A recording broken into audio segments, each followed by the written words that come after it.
I was able to go from shoulder length hair like this, and this, to this, which is past my waist now. My number one tip has always been, and this is coming from like a person who was struggling to grow their 4C natural hair for such a long time, is that you need to be very gentle, because once I realized what my problem was that I was focusing on the wrong things.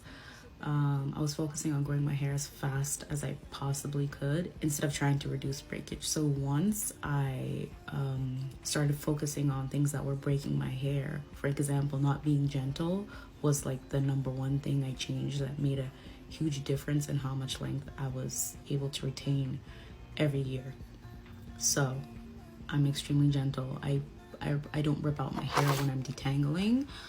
I don't rip out my hair when I'm getting my hair braided, or when I'm braiding my hair myself, when I'm washing my hair, when I'm removing braids from my hair. Like, all those things are what like contribute to breakage the most, in my opinion, at least for my hair.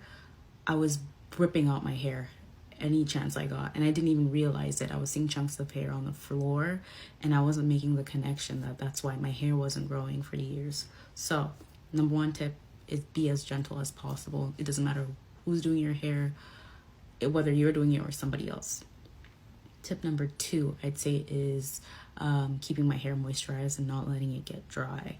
So I moisturize my hair with TGIN Daily Buttercream Moisturizer, Honey Hydrate from Camille Rose Naturals, and their Curl Maker also.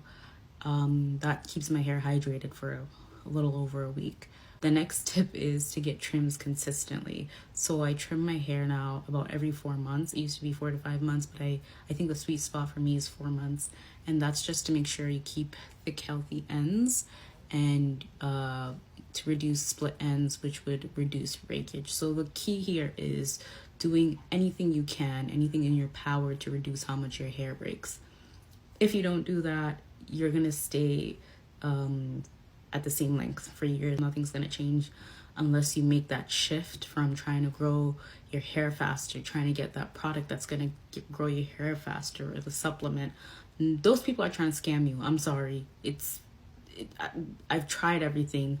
Nothing works as good as being gentle to your hair. I promise you. The next tip I'd say is protective styles. So I do chunky twists. Like when my hair isn't straight like it is now, I do chunky twists, I do chunky braids, and really that's it. From time to time I'll do mini braids, but hardly ever, because my hair gets single strand knots and I hate those. So I try to stay away from small braids as much as possible.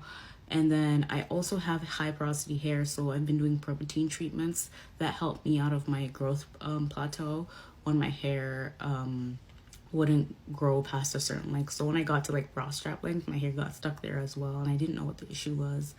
And I realized it was because I wasn't using any protein products, because I was terrified of protein. But if you have high porosity hair, protein is going to be your best friend. I do think it's great for low porosity hair, just in moderation. I think the best thing I'd say you could do is do all these things, leave your hair alone. Like, put your hair in a protective style, moisturize it when it's dry, take it out gently when it's time to wash it. But overall, don't do too much to your hair. Like, I'm just advising you in terms of if you want to grow your hair, but you know, some people don't care. They just want to have fun with their hair. That's fine. So that's really it. I also like deep condition after every wash. I just do whatever I can in my power to reduce breakage. That's literally the key to hair growth in any aspect. Also, if you're vitamin D deficient or iron deficient, you're going to see a lot of shedding and hair loss, and you should get a blood test and go to the doctors, get a blood test. It's going to show up whether you have it or not. It's going to make a huge difference in your hair growth. But yeah, that's basically all I have to say. Let me know if you have any other questions. Bye.